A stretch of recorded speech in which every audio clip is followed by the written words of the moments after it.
Ciudad Mante, en donde el azúcar es más dulce que la miel.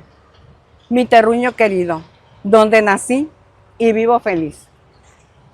Este canal se abre con la finalidad de dar a conocer mi entidad, su gente, sus costumbres y los lugares más icónicos de la ciudad. ¿Me acompañan?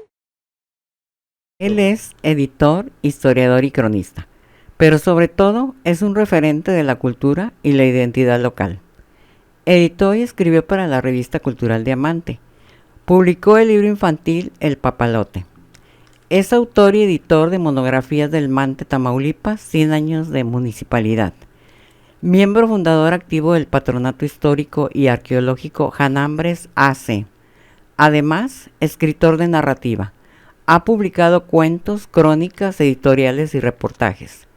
Es autor y editor del libro Amiguito, ¿conoces la historia de tu ciudad?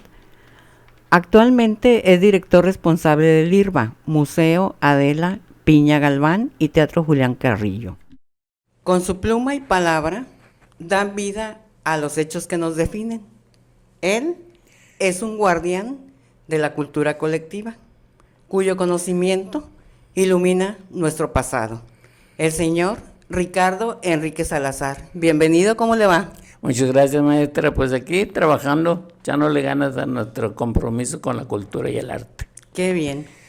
A mí me encantaría que usted nos compartiera cuál es el origen de nuestra ciudad y cómo ha evolucionado a través del tiempo. Pues mire, el origen es cuando se dio el primer asentamiento humano en los 5 potreros de Tamatán. Estamos hablando de cuando el coronel José de Escandón, que fue el colonizador de nuestro estado, que se le llamó Colonia del Nuevo Santander, hoy estado de Tamaulipas, y les entregó los títulos de posesión en aquel entonces a los personajes que estaban habitando en San Juan Bautista de Casitas, lo que hoy es Mexiscatzin, y se vinieron a establecer un poblado porque era mucho más bondadoso el terreno aquí en los 5 potreros de Tamatán, que es el terreno comprendido, digamos, entre Limón y lo que es hoy el centro del Mante. Y les entregó su título de posesión como el frondoso paraje de Canoas, y eso sucedió el 8 de marzo de 1764. Ahí se inició realmente la raíz de lo que hoy es el Mante. Y fue, yo creo, que el primer poblado realmente que se hizo como tal, porque ese asentamiento humano pues fue el primero que se desprendió de Mexiscatzin. Se habla mucho de que pues Quintero para acá y Quintero para allá, pero realmente ya Quintero como tal viene a ser hasta después de 1800, estamos hablando de 1861. O sea que los 5 potreros de Tamatán fue el primer lugar en que se asentaron pobladores que se vinieron de San Juan Bautista de Orcasitas. Posteriormente fue Rancho Canoas, luego Congregación Canoas, hasta que en Quintero precisamente, que era el poblado Palcuay de aquel entonces, en 1860-61 se convirtió en municipio como Quintero. Y sin embargo, Canoas siguió perteneciendo a San Juan Bautista de Orcasitas. Con el tiempo, los pobladores que no estaban muy contentos con el trato que les daban los de San Juan Bautista de Orcasitas, pidieron agregarse a Quintero, lo cual consiguieron hasta mucho tiempo después, ya sobre 1800. Entonces se adhirieron a Quintero, se separaron de San Juan Bautista de Orcasitas, pero pues le fue peor. Ahora sí, como se dice, le salió más caro el caldo que las albóndigas. Los trataban peor o igual o peor. Entonces estuvieron todo el tiempo luchando por independizarse de Quintero también, hasta que ya en el siglo XX, en 1921, ya se convirtieron en Villa Juárez. Después de haber sido, como le dije, rancho, luego congregación, posteriormente viene a ser Villa Juárez, ya como municipio libre, el 19 de abril de 1921. Sí, háblame de los 3 poderes. De los 3 poderes de Quintero.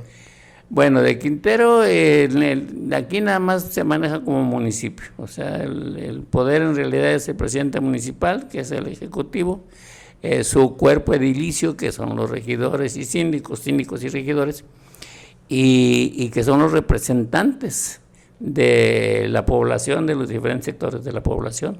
Sí. Por ejemplo, aquí en Ciudad Mante, recordando la historia, ¿cuáles piensa usted que son los personajes más influyentes de Mante y cómo ha evolucionado la urbe cañera? Bueno, mire, en principio vamos a dejar establecido bien. El término de ciudad se utiliza exclusivamente para la zona urbana, en cualquier lugar, en cualquier municipio o en cualquier población. La zona rural o la zona agraria es parte del municipio, el territorio del municipio, pero ciudad es nada más el asentamiento donde se encuentran los poderes municipales, es decir, la oficina fiscal, la oficina de registro civil, el predial, etcétera, etcétera. Entonces, que vendría siendo la capital del municipio, se le conoce como cabecera municipal, que normalmente se establece en un lugar de población que tiene todos los servicios. Cuando ya está así con todos los servicios y hablamos de drenaje, agua potable, pavimentos, banquetas, etcétera, entonces ya se considera una zona urbana y ya en determinado momento por la cantidad de pobladores y su importancia se le puede dar el término de ciudad. El resto del territorio forma parte del municipio y no siempre es el mismo término. Ciudad Mante es la cabecera y el territorio del resto es municipio El Mante. En total es municipio El Mante con cabecera en Ciudad Mante, Tamaulipas. Eso para que quede establecido. Gracias. Y de los personajes distinguidos, pues el primero sería Seferino Fajardo, que fue un constituyente que tomó parte en la original Constitución de México y que era originario de Quintero. Posteriormente, pues tenemos varios personajes muy importantes, entre ellos Plutarco Elías Calles, que fue muy importante para nosotros, con todo lo que sea de polémico de su paso por el gobierno. Él fue el responsable de que tuviéramos ahora, o tengamos ahora el ingenio, tengamos el Chito de Riego, tengamos muchas cosas, porque en su interés de venir a tener terrenos por aquí, que lo vio que eran muy bondadosos en cuanto a la agricultura y la ganadería, pues decidió establecer por aquí algo, y él siendo presidente de la República, en aquel entonces llamado el jefe máximo, Sí. pues se dirigió para acá y a lo mejor pues ciertos movimientos económicos del gobierno en lugar de este otro lado se vinieron para acá y bueno, gracias a ellos somos lo que somos. Sería el primer personaje importante en el desarrollo de lo que en aquel entonces era Villa Juárez. Sí. Posteriormente pues trajo él, vino Miguel Alemán nos mandó aquí al Che Ramírez, que ya estaba constituida la Sociedad Cooperativa de Obreros y Ejidatarios del Mante, que fue una de las cooperativas muy importantes de México. De hecho, en aquel entonces el azúcar del Mante era el más conocido a nivel nacional. Entonces nos manda al señor José Che Ramírez, veracruzano, que vino con toda la disposición del mundo, muy conocedor del cultivo de caña y manejo de los ingenios. Y gracias a él tenemos todo el desarrollo de la primera época ya como un municipio. Él pues desarrolló todo esto, también personaje muy polémico, que algunas gentes le aplauden, otros lo critican, pero sin embargo, en mi muy personal percepción, creo que a él le debemos muchas cosas. Este lugar donde estamos ahora y que me han encomendado dirigir en el municipio, la Casa de la Cultura, pues es el edificio social que anteriormente manejaban los obreros y ejidatarios de la cooperativa.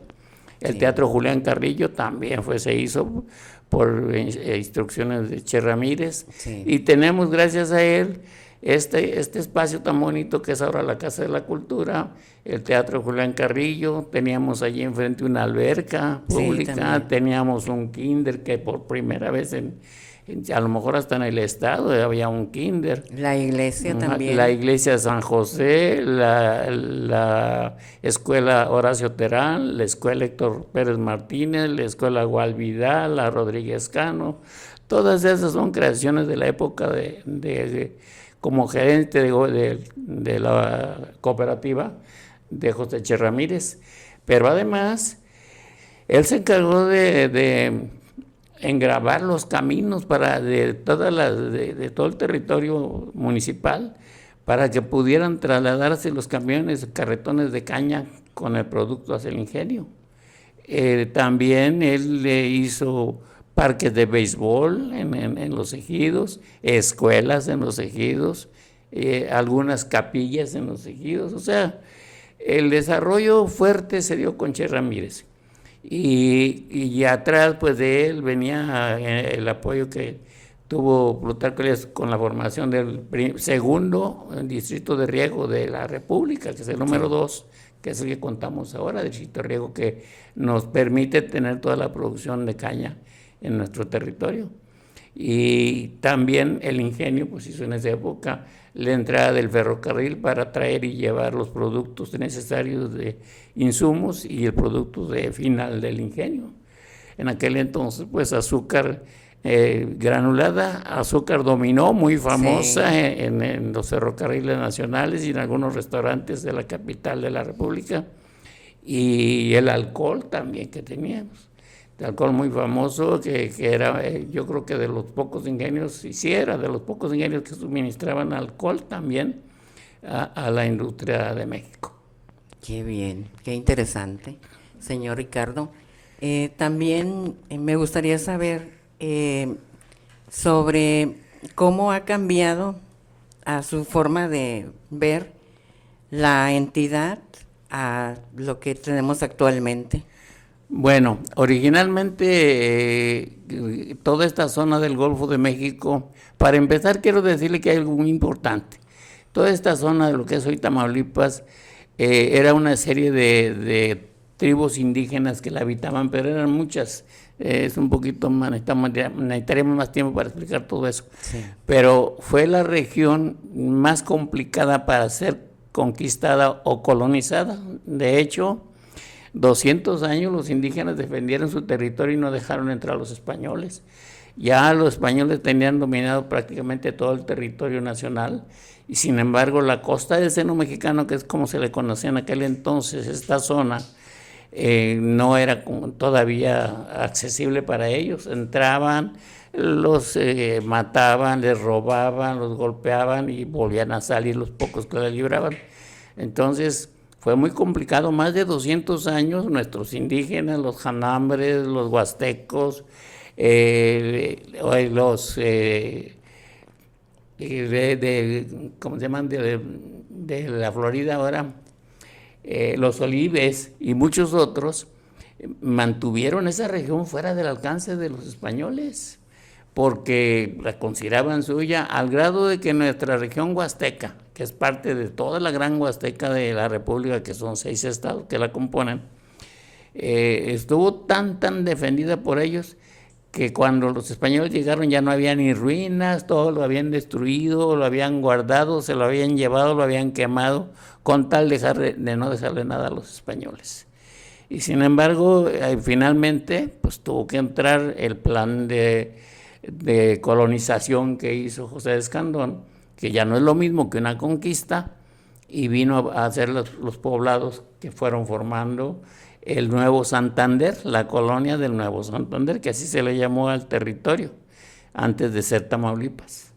Entonces, pues sí tenemos esa satisfacción muy grande de nuestros antecesores, de nuestros indígenas, de donde venimos muchos de nosotros, que pues defendieron su tierra, sí, como de lugar, y no dejaban entrar. Más de 200 años, algo así como 213 años que los españoles no pudieron decir que habitaban aquí, en la costa del seno mexicano. Muy bien, qué interesante. Hablando de las costumbres y tradiciones, ¿cuáles considera usted que son importantes, pero que se han ido perdiendo al paso de los años.